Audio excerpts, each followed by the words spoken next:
Tata Sierra का दोस्तों finally crash test rating हो गई है और इस गाड़ी ने काफी गाड़ियों से काफी अच्छा परफॉर्म करा है और काफी टाटा मोटर की गाड़ियों से बेकार भी परफॉर्म करा है, जो कि आपने एक्सपेक्ट भी नहीं करा होगा। और अनोनिमसली इस गाड़ी की दो दोस्तों ऑलरेडी क्रैश टेस्ट रेटिंग हो गई है, जो कि इतना कुछ इंटेंशनली हुई भी नहीं। जिसमें एक तो सबसे पहले जब टाटा मोटर इस गाड़ी को लॉन्च कर रहे थे तो भाई उनको बढ़िया सेफ्टी चाहिए अपनी गाड़ी के अंदर, तो उन्होंने इस गाड़ी को दूसरी टाटा सियरा से बिठा के देखा था कि भाई इस गाड़ी के अंदर कितनी बढ़िया इंपैक्ट सेफ्टी है और कितना बढ़िया अंदर पैसेंजर्स को सेफ्टी मिलने वाली है। तो उसके अंदर वो टाटा मोटर ने खुद ही करी थी, तो उसमें हम कुछ कह नहीं सकते क्योंकि उसमें कोई रेटिंग वगैरह आती नहीं है। कोई भी कार मेकर ऑब्वियसली ऐसा बोलने नहीं वाला कि हमारी गाड़ी के अंदर ही बेकार सेफ्टी रेटिंग है, हमने खुद ही टेस्ट कर ली थी तो तुम्हें खरीदनी है तो देख लो भाई, हमारे तरफ से तो सेफ्टी रेटिंग बेकार ही है। इसके बाद दोस्तों इसकी सेफ्टी रेटिंग के ऊपर बात चल रही होती है, फिर आती है दोस्तों एक हमारे इंडिया की कहते हैं XYZ नाम की औरत, मतलब मुझे नहीं पता उनका नाम क्या ऑब्वियसली, और वो कहती है कि I will take the charge to show the world the real safety rating of the Tata Sierra. ये क्या करते हैं दोस्तों, येलो कलर की टाटा सियरा को टेस्ट ड्राइव पे लेके जाते हैं, 3-4 और बंदे होते हैं गाड़ी के अंदर। अब ऑब्वियसली अगर कोई भी बंदा दोस्तों टेस्ट ड्राइव वगैरह करता है तो गाड़ी की सेफ्टी उनको बढ़िया चाहिए होती है कि भाई सब कुछ देखता है कि कितनी स्पीड है, कितना उसके अंदर टर्निंग रेडियस वगैरह बढ़िया है, कितना बढ़िया सारा कुछ चल रहा है। तो ये दोस्तों थोड़ा ना गाड़ी को भगाने लग गई।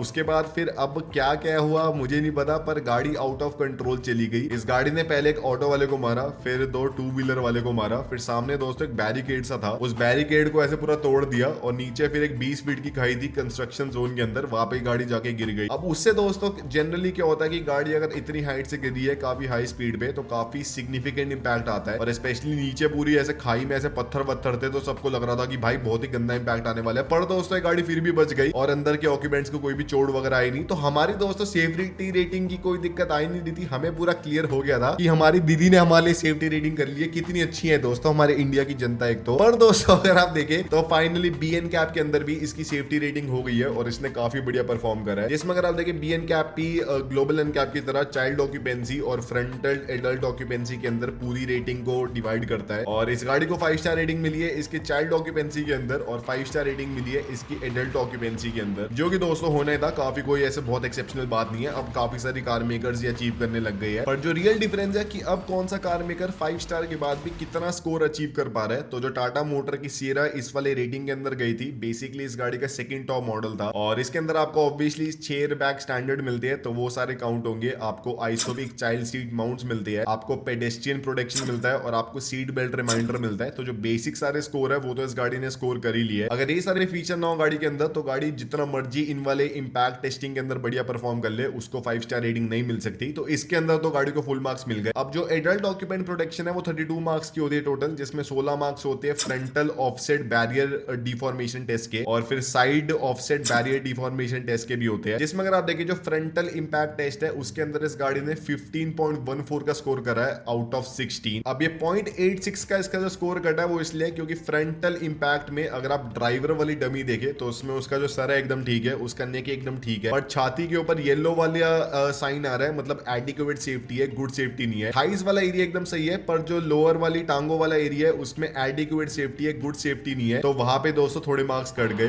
वहीं पे अगर आप इसका कोर ड्राइवर वाली डमी देखें तो उसके अंदर भी जो राइट वाली लेग है उसके अंदर दोस्तों एडिक्वेट सेफ्टी है, गुड सेफ्टी नहीं है, तो थोड़े बहुत इसके मार्क्स कट गए। वहीं पर अगर आप कंपेयर करें इसको टाटा हैरियर ईवी से, जो कि अभी भी रिसेंटली गई थी इस वाली रेटिंग के अंदर, उस गाड़ी को फ्रंट इंपैक्ट टेस्ट में 16 में से 16 का स्कोर मिला है, क्योंकि अगर आप उसकी डमी देखें पूरी हरी डमी है, लिटरली कहीं पे भी येलो नहीं है, कहीं पे भी ऑरेंज नहीं है, पूरी हरी डमी है, जिसकी वजह से उस गाड़ी को 16 में से 16 का स्कोर मिला है, जो कि दोस्तों काफी बढ़िया है। वहीं पे अगर आप इसकी पर सियरा की साइड इंपैक्ट टेस्टिंग में देखें तो पूरी डमी एकदम ऐसे ग्रीन है, सर भी ग्रीन है, चेस्ट भी ग्रीन है और लोअर पेल्विक रीजन भी ग्रीन है, दोनों ड्राइवर के लिए और को ड्राइवर के लिए, जो कि एकदम सेम है। अगर आप हैरियर ईवी से कंपेयर करें तभी दोनों गाड़ियों को 16 में से 16 का स्कोर मिला है। तो अगर आप सियरा में है या फिर हैरियर ईवी में है और आपको कोई साइड से मार के चले जाता है तो दोस्तों काफी आपकी बढ़िया प्रोटेक्शन होने वाली है, वेरी नाइस। और इस गाड़ी को 5 स्टार एनकैप रेटिंग मिल गई है एडल्ट ऑक्यूपेंसी प्रोटेक्शन के अंदर और 31.14 का स्कोर है। अब जो भी इसके आसपास वाले सेगमेंट या फिर प्राइस पॉइंट वाली गाड़ियां BN कैप के अंदर गई है अपनी सेफ्टी रेटिंग कराने के लिए, उसमें से हाईएस्ट स्कोर अभी तक टाटा हैरियर ईवी का है 32 का। तो ये टाटा मोटर की सेकंड सेफेस्ट गाड़ी है क्योंकि पंच का 30.58 का स्कोर है। इसके बाद डायरेक्टली महिंद्रा थार रॉक्स है जिसका 31.09 का स्कोर है, और उसके बाद फिर स्कोडा काइलैक आती है। अब काइलैक के लिए दोस्तों काफी एक्सेप्शनल चीज है क्योंकि वो काफी अफोर्डेबल गाड़ी है, और उसके बाद फिर कर्व ईवी आती है जो कि 30.81 का स्कोर है जिसका, और फिर टाटा नेक्सॉन और महिंद्रा XUV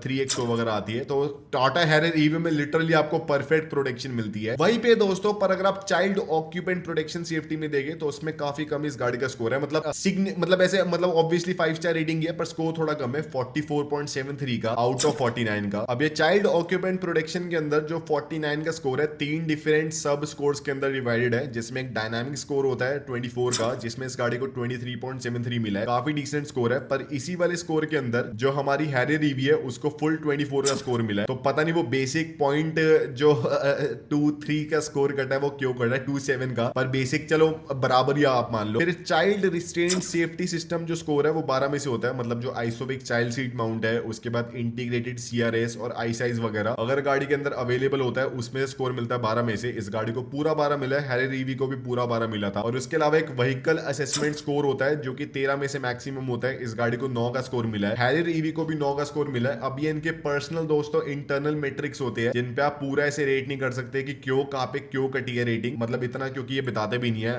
ग्लोबल एनकैप की तरह, जिसको अगर आप सब कुछ एडिड कर ले तो 44.73 का इस गाड़ी का स्कोर है आउट ऑफ 49। और इतने स्कोर पे भी गाड़ी को 5 स्टार एनकैप रेटिंग मिल जाती है। और अगर आप कंपेयर करें इस गाड़ी को सेगमेंट की दूसरी गाड़ियों से तो इससे ऊपर सिर्फ स्कोडा काइलैक आती है जिसमें 45 का स्कोर है, टाटा पंच आती है जिसमें 45 का स्कोर है, हैरियर ईवी आती है जिसमें 45 का स्कोर है, और थार रॉक्स आती है जिसमें 45 का स्कोर है। तो प्रॉपर 49 स्कोर वाली अभी तक गाड़ी बनी नहीं है। अब मेरे को इसके अंदर क्या लग रहा है कि इस गाड़ी में या फिर इंडिया में इस वाले सेगमेंट के आसपास की गाड़ियों में शायद कुछ एक सिंगल सेफ्टी फीचर है नहीं जो कि हमारे बीएन कैप को रिक्वायर्ड होगा, जिसकी वजह से इन वाली कार्स को उतना फुल प्रॉपर स्कोर मिल नहीं रहा है। क्योंकि ऐसा तो है नहीं भाई कोई भी गाड़ी बिल्कुल भी आसपास हो नहीं सकती, कुछ तो दिक्कत आ रही होगी। अब मेरे को क्या लगता है दोस्तों इस गाड़ी का जो स्कोर है काफी अच्छा है, पर इसका जो इलेक्ट्रिक वाला वर्जन आएगा कुछ महीने के अंदर लॉन्च होने वाला है उसका स्कोर और बढ़िया होने वाला है। और क्या सही में बीएन कैप की जो रेटिंग है वो मैटर करती है? हाँ दोस्तों मैटर तो करती है, पर यह कि जो डिफरेंस है बीएन कैप की रेटिंग में और इंटरनेशनल एजेंसीज की रेटिंग में इतना ज्यादा होता है कि सेम गाड़ी मान लो बीएन कैप में जो 5 स्टार रेटिंग स्कोर करी है हो सकता है ऑस्ट्रेलियन कैप के अंदर जाए और उसको 2 स्टार रेटिंग भी ना मिले, तो वो दोस्तों काफी खराब है। बाकी आप दोस्तों बताना आपको कैसी लगी इस गाड़ी की रेटिंग। और यही था आज की वीडियो में, अगर आपको पसंद आए तो लाइक शेयर सब्सक्राइब कर देना अरिस्टो कार को।